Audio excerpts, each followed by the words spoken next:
The HOA issued a fine for chalk drawings, but the father did not keep quiet. What happened next shocked everyone. Subscribe and tell me where you're watching this video from.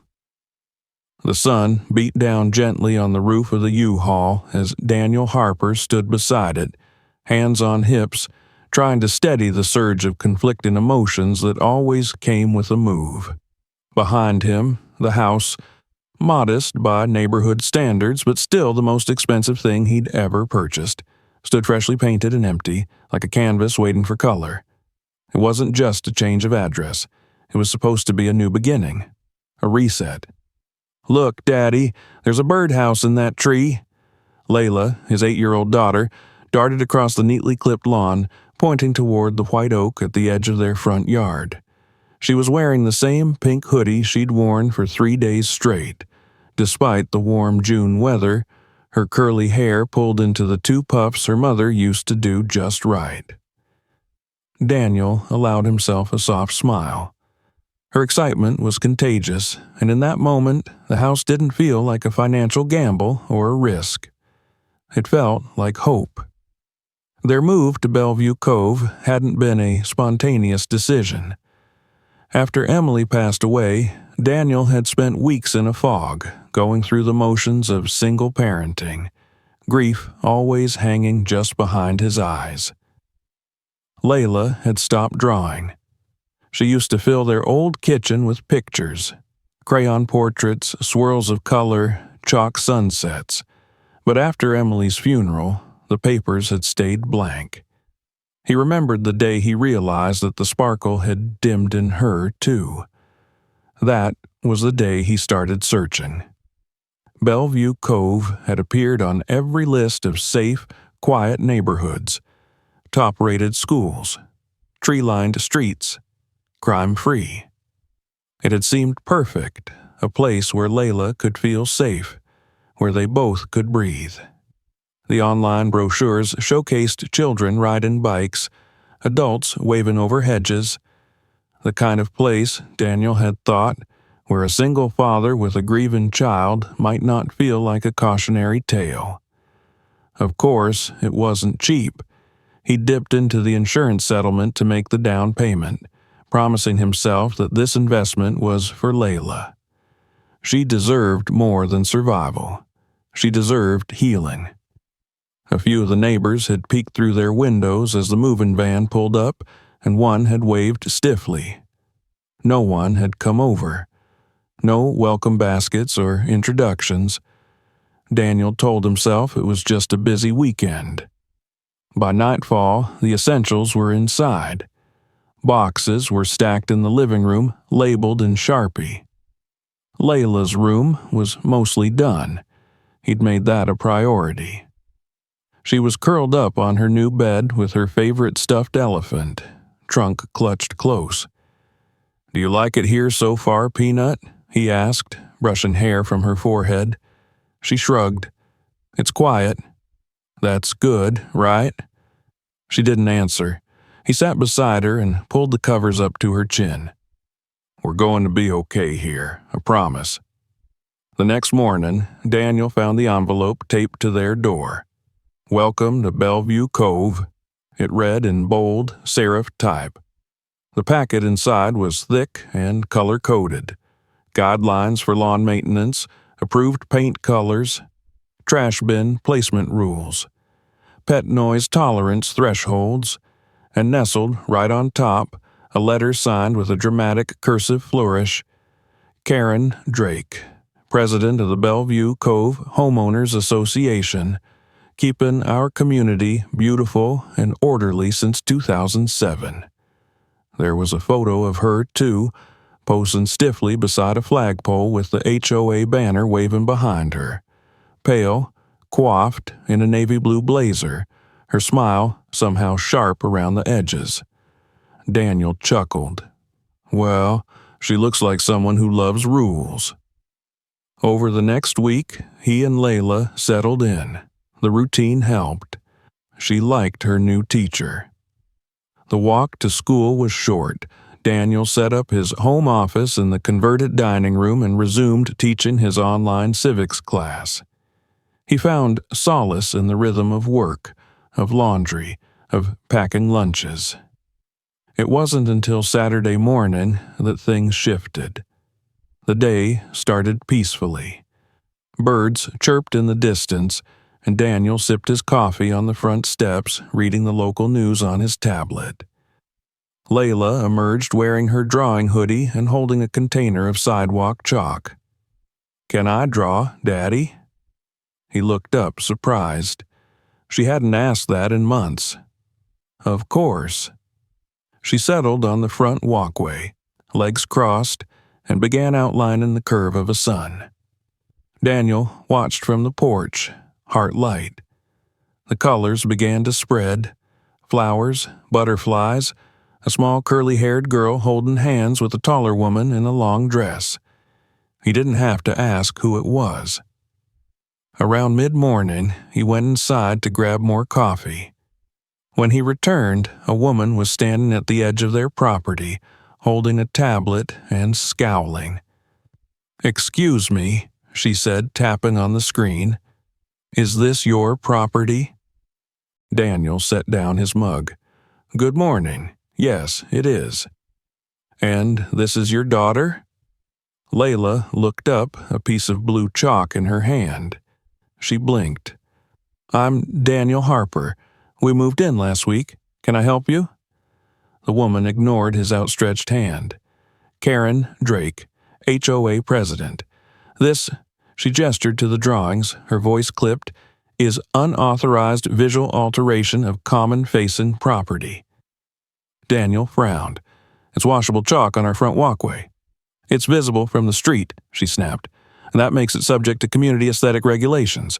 Per our HOA charter, section 4.3, any modifications, temporary or otherwise, to public-facing property require written approval." He glanced at Layla, whose smile had disappeared.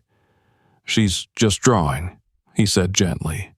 "This isn't graffiti. Rules exist for a reason. Today it's chalk, tomorrow it's murals, then lawn ornaments. We maintain a standard here, Mr. Harper. That's what makes Bellevue Cove desirable. You're new, so I'll be generous. Only a $250 fine this time." He stared at her, incredulous. "You're fining us for chalk?" Karen's smile was tight, eyes hard. "You'll receive formal notice via email. Make sure you check your spam folder."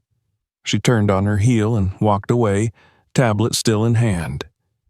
Daniel stood frozen for a long moment. Layla's drawing now seemed fragile, like something already fading. He knelt beside her. "Did I do something bad?" she whispered. He swallowed. "No, sweetheart, not at all." They cleaned the walkway in silence. As the water ran over the concrete, the colors swirled into pastel rivers. When it was done, only the wet sheen of the stone remained. That evening, Daniel typed a polite but firm email to the HOA requesting clarification and citing the lack of any specific rule about children's chalk art. The reply came within the hour, curt and final. "The violation stands.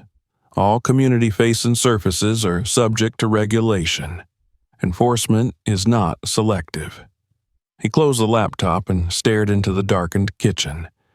It was just a drawing, just chalk, just a little girl trying to remember her mother.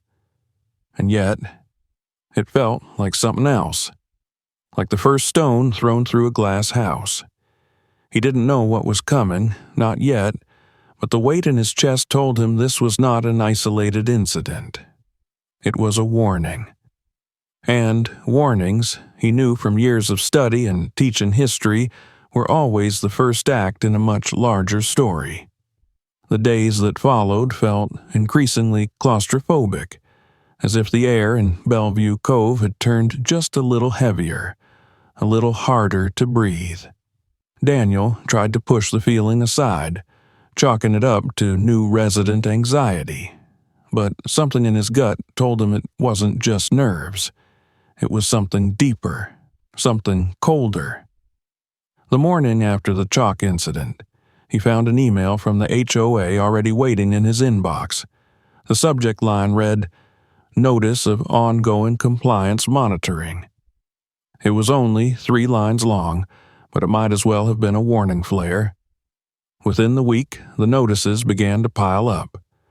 The first one accused him of using the improper style of refuse container on garbage day.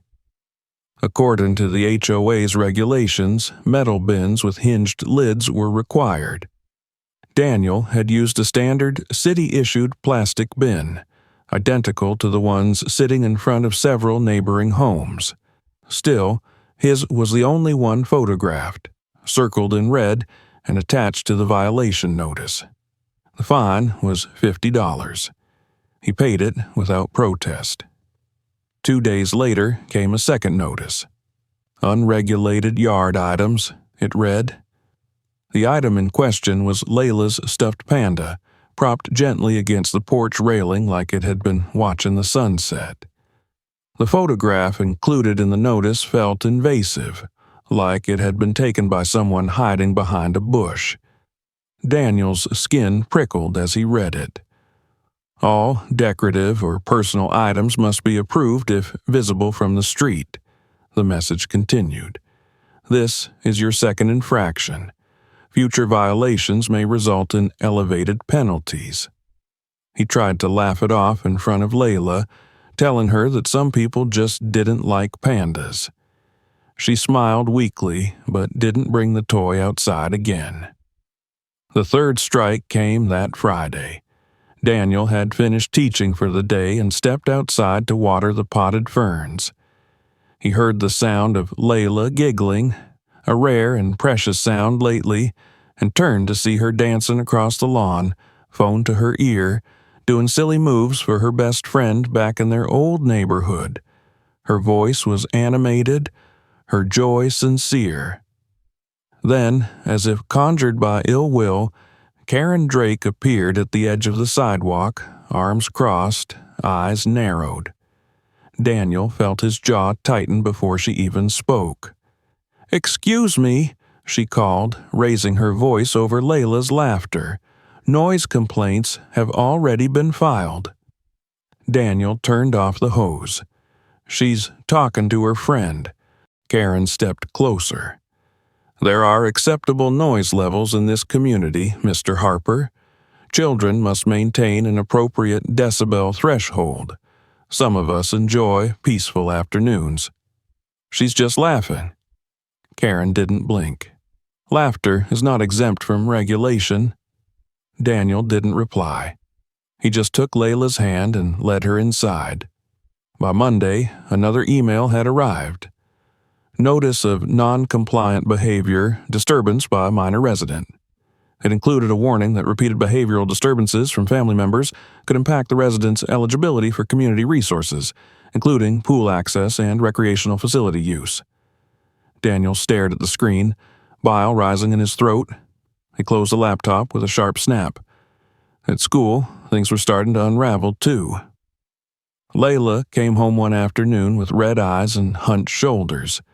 Daniel sat beside her on the couch, gently prying the story loose. "Brianna said we're the problem family," she mumbled. "She said her mom told her we don't belong here, that you break the rules and I draw all over people's property." Daniel felt something inside him bend. Not break, not yet, but bend under the weight of it all. The following day he went to the school in person, requesting a meeting with Layla's teacher. She was apologetic, of course, and claimed she hadn't noticed any bullying. "These children are still learning boundaries," she said gently. "And some of the parents, well, they're very involved." He heard what she wasn't saying. They were afraid of the wrong parent. The loud one, the organized one with the email lists and the authority to cancel things. The one who called the shots in the community. When Daniel got home that evening, there was a new notice taped to the front door. Unapproved lawn ornamentation. It read in block letters. This time, the offense was a small garden gnome Emily had painted years ago. Layla had asked to place it near the porch so Mommy could still watch us. Daniel stood in the doorway for several minutes, staring at the paper, the bold black ink, the photo of the gnome circled with digital hostility. He peeled the notice off the door with slow fingers and walked inside. He didn't tell Layla. That night, as he lay in bed staring at the ceiling fan turning slowly above, he wondered if it was worth it. This house, this neighborhood, this whole suburban dream. What had started as a haven now felt like a slow suffocation. He opened his laptop again and composed a message to the HOA. It was firm but respectful. He outlined the recent notices, pointed out the inconsistencies, and asked for clarification on enforcement practices. The reply came the next morning. All enforcement actions are carried out according to established community standards, it read. We do not discriminate or selectively apply our rules. Any further accusations of such behavior will be regarded as defamatory. That was when Daniel realized this wasn't a misunderstanding. It wasn't a neighborly dispute or a cultural clash. It was targeted, intentional, and it wasn't just about rules. That weekend, he made one last attempt to meet them halfway. He attended the monthly HOA meeting at the clubhouse, wearing a clean button-down and slacks. He brought printed copies of every notice he had received and prepared a short, respectful statement. The meeting room was filled with folding chairs, lemonade pitchers, and that stifling air of polite hostility that clings to rooms where power goes unchecked. Karen stood at the front with her tablet, flanked by board members who nodded whenever she spoke. When it was Daniel's turn to speak, he kept his voice calm. He cited dates. He referenced the inconsistencies in enforcement. He asked if, perhaps, there was a better system for transparency and appeals. He mentioned Layla's experience at school in passing, trying to humanize the consequences of their policies. Karen waited until he finished. Then she leaned forward slightly, her voice smooth and cutting. "We appreciate your enthusiasm, Mr. Harper," she said. "However, community cohesion depends on residents understanding and respecting our values. This isn't just about rules. It's about standards. Some neighborhoods tolerate chaos. Ours does not. If you feel those standards are incompatible with your lifestyle, we understand. But the rules will not change for individual feelings." There was a soft murmur of agreement from the back of the room. Daniel scanned the faces. Some avoided his gaze. A few watched him with poorly concealed amusement. No one spoke up. He left the meeting empty-handed. That night, Layla didn't want to eat dinner. She sat on the couch with her arms wrapped around her knees, silent.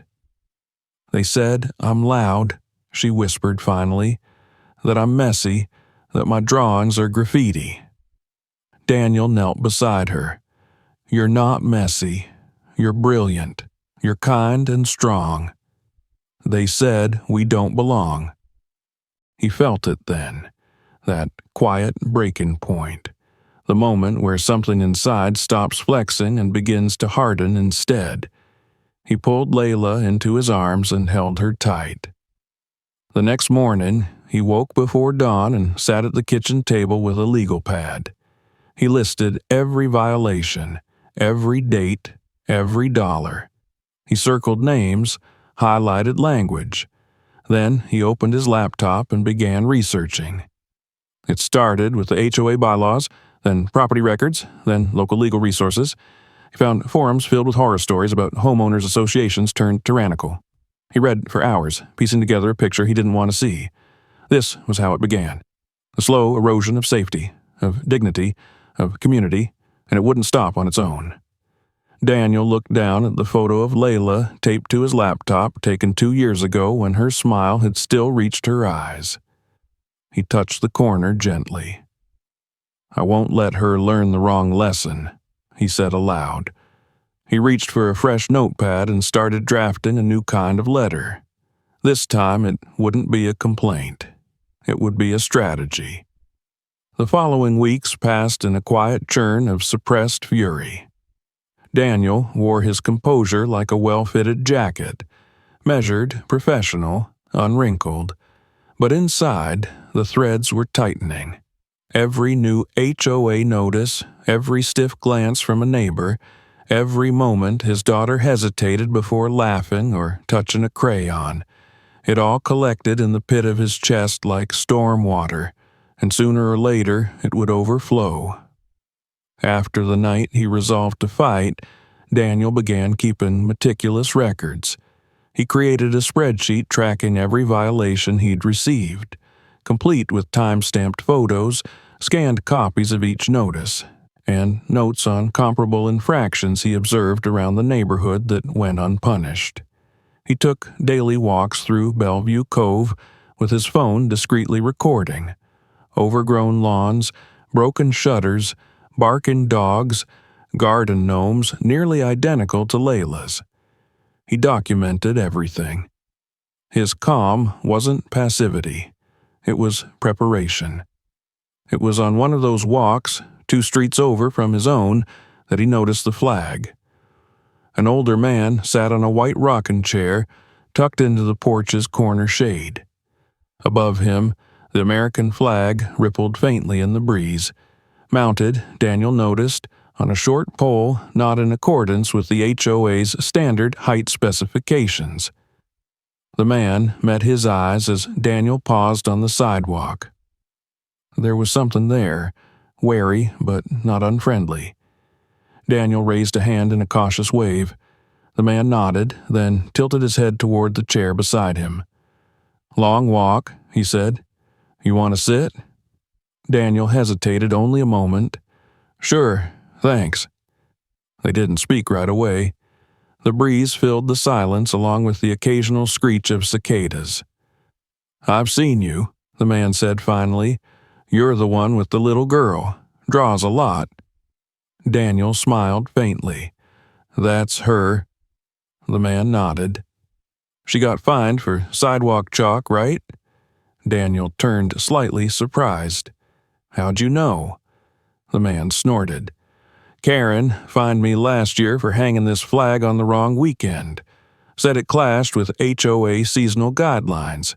I'm a veteran. Fought in 2 wars. Can't even hang a flag anymore without getting cited." They introduced themselves. The man's name was Lewis Taggart, a retired Marine and lifelong North Carolinian. He'd lived in Bellevue Cove for nearly 15 years. Long enough, he said, to know when someone in the community was being targeted. "She doesn't like outsiders," Lewis said, "and she really doesn't like people who don't look like her idea of what this neighborhood should be." Daniel asked if others had spoken out. Lewis shook his head. "People here are scared, not of her exactly, but of the noise, the conflict. Nobody wants to be the one who ruins the harmony. So they keep their heads down." "I don't have that luxury," Daniel said. "Then maybe you need to find others who don't either." Lewis wasn't the only one. That week, Daniel knocked on doors. Some remained closed. Others opened just enough to show cautious eyes. But a few opened wide. A young Latina mother with 3 sons. A South Asian couple who'd received a violation for wind chimes. A white, single mother whose teen daughter had been excluded from a neighborhood pool party after Karen found out she'd posted critical comments on the HOA's Facebook group. Each story was different in detail but identical in shape. He invited them to meet. Not in the open, not at the clubhouse, but quietly in the back meeting room of the public library. Only 10 showed up the first night, but they filled every chair. Daniel stood at the front, holding a folder thick with evidence. He didn't lecture or rant. He laid it out, facts, patterns, data, and then he listened. The stories poured out tentatively at first, then with rising heat. A retired black couple who'd been fined 3 times for unapproved window treatments, while their white neighbor flew college banners from every window without consequence. A disabled veteran threatened with legal action for installing a wheelchair ramp without prior visual inspection. A biracial teenage boy reported to the HOA for loitering suspiciously while walking his dog. Daniel felt the threads twisting tighter in his gut. They began meeting every week, each time in a different location: a church basement, a community center. Once, a sympathetic bakery owner closed her shop an hour early so they could gather among flour-dusted countertops. They started calling themselves the Circle, a quiet reference to the neighborhood's circular design. More families joined. More records were shared. A retired data analyst in the group, Mrs. Kwan, began cross-referencing violation patterns. Her charts spoke volumes. 87% of all fines in the last 2 years were issued to residents of color or single-parent households. Meanwhile, the majority of long-term white homeowners had no violations recorded, despite clear infractions. One evening, Daniel received a knock on his own door. It was a young woman from down the street, Aisha Benton. She held a flash drive in her hand. "My cousin dated one of the HOA board members," she said. "They broke up badly. She sent me this, said I'd know what to do with it." Daniel plugged it in. It was filled with screenshots, emails, and private chat logs from the HOA leadership.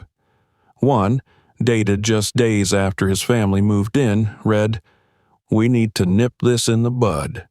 Chalk drawings today, who knows what tomorrow.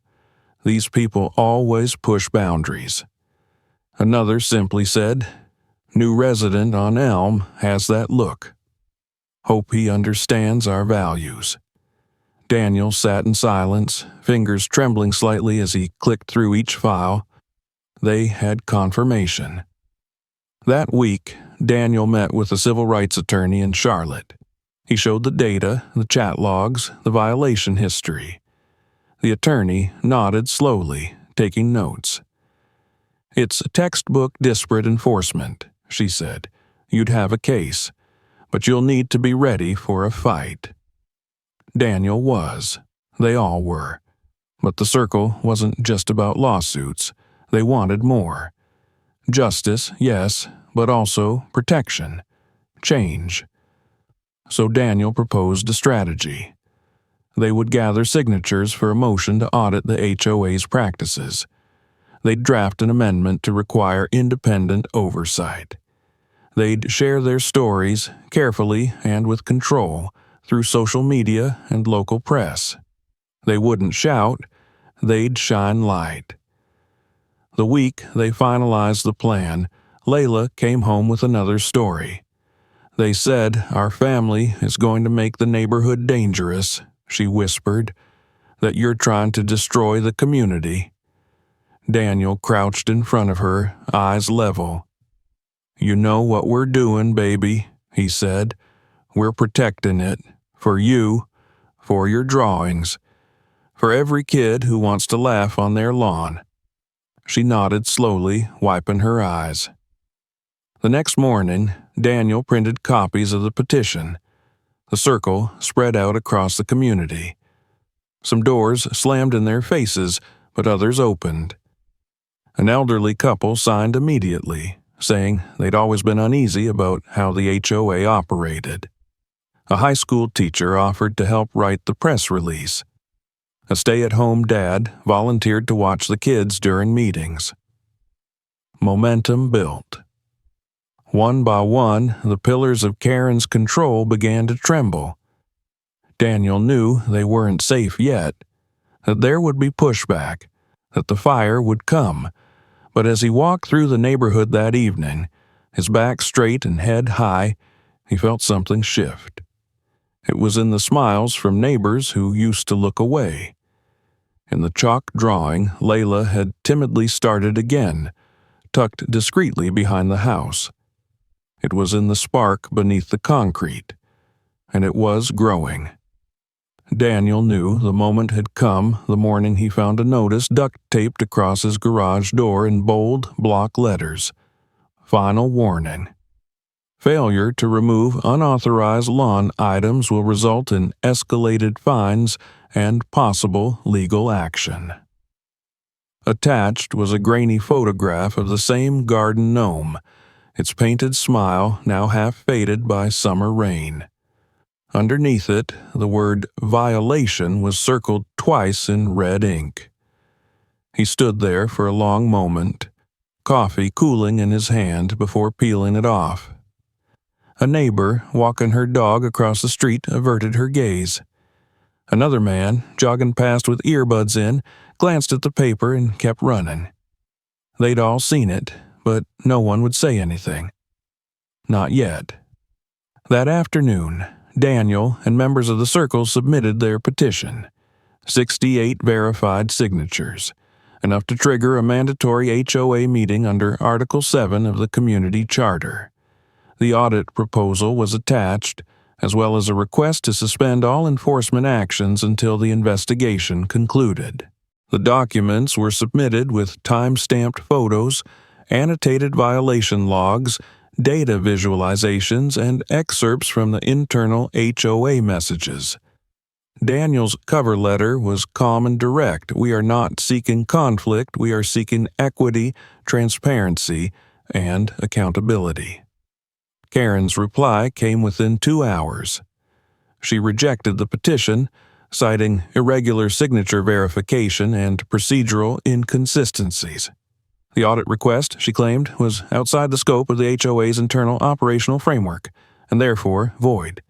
As for enforcement suspensions, she refused to entertain them, stating in her response that community standards must not be held hostage by fringe elements pursuing personal grievances. And then the fines began to flood in. Within 3 days, Daniel had received citations for grass length, improperly trimmed shrubs, and excessive foot traffic on the public sidewalk adjacent to his house.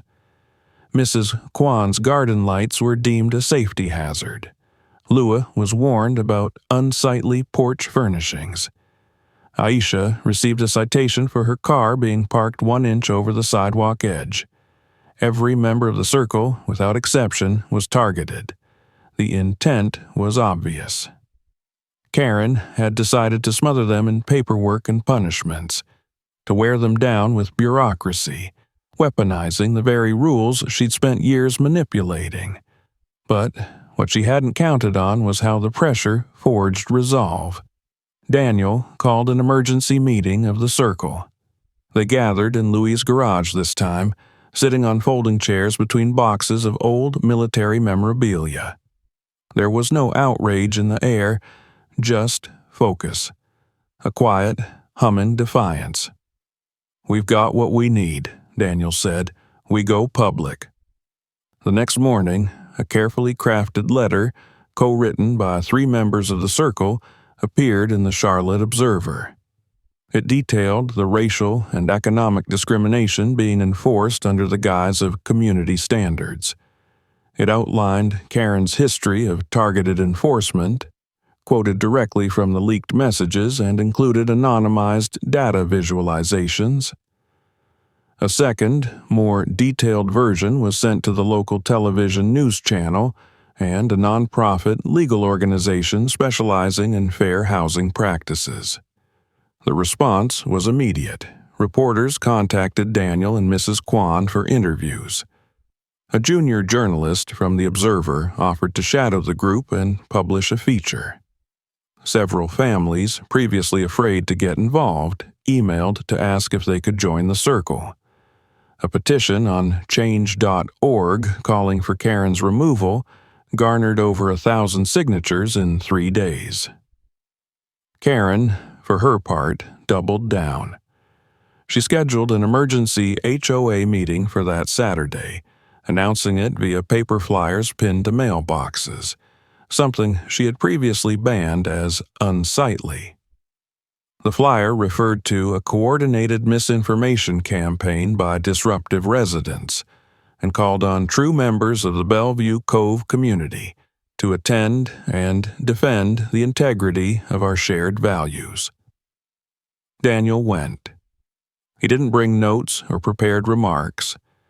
He brought a copy of the HOA charter and a folder with the original, unaltered petition.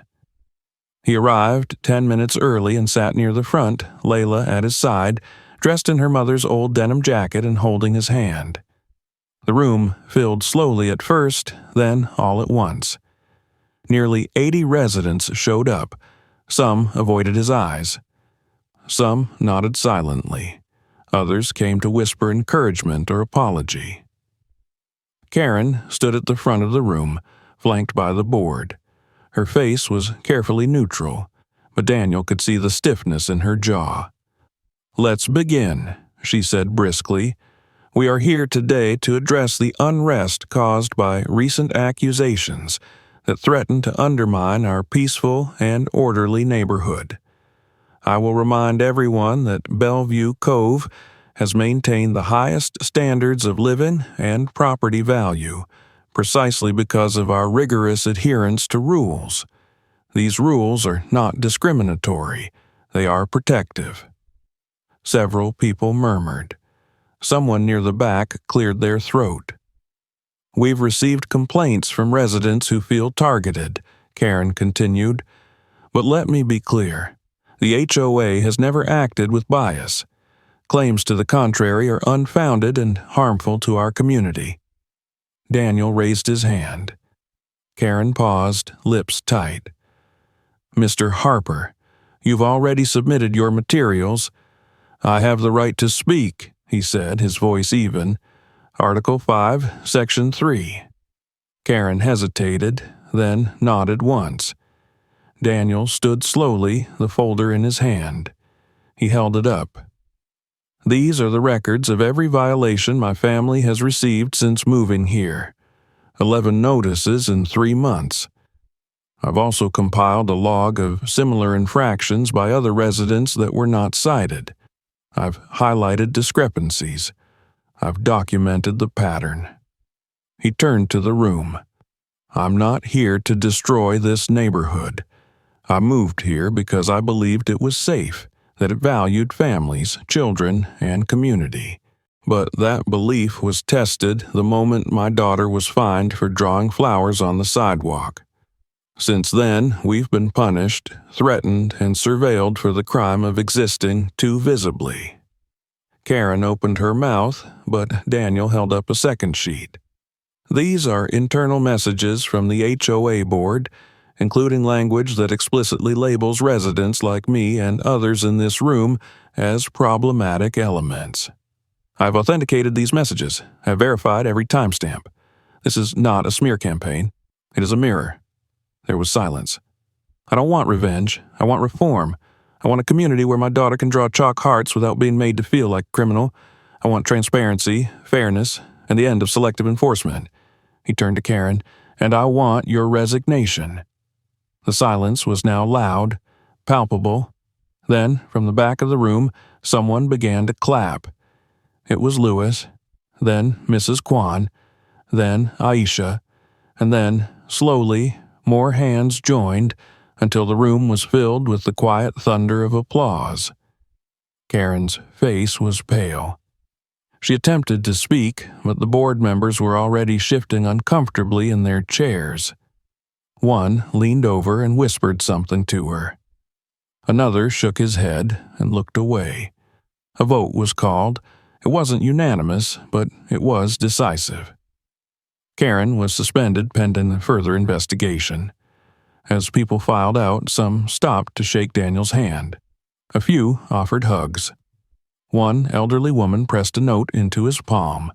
It simply read, "Thank you for giving us courage." That night, Daniel found Layla outside, kneeling on the walkway with her chalk. She looked up as he approached. "Is it okay now?" He knelt beside her.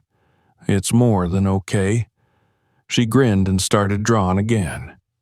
Flowers, stars, a big sun with rays that touched the porch steps. At the center of the drawing, she outlined two stick figures, a girl and a woman with long hair holding hands. "Mama's home too," she whispered. Daniel put his arm around her and looked out at the quiet street, where, for the first time in months, he didn't feel watched. He felt seen. The concrete beneath them was still cool, still gray, but now it was a canvas, and this time no one would dare wash it away. If this story moved you, make sure to subscribe so you don't miss the next one. Check out more powerful stories on our channel, and if this one resonated, share it with someone who needs to see it.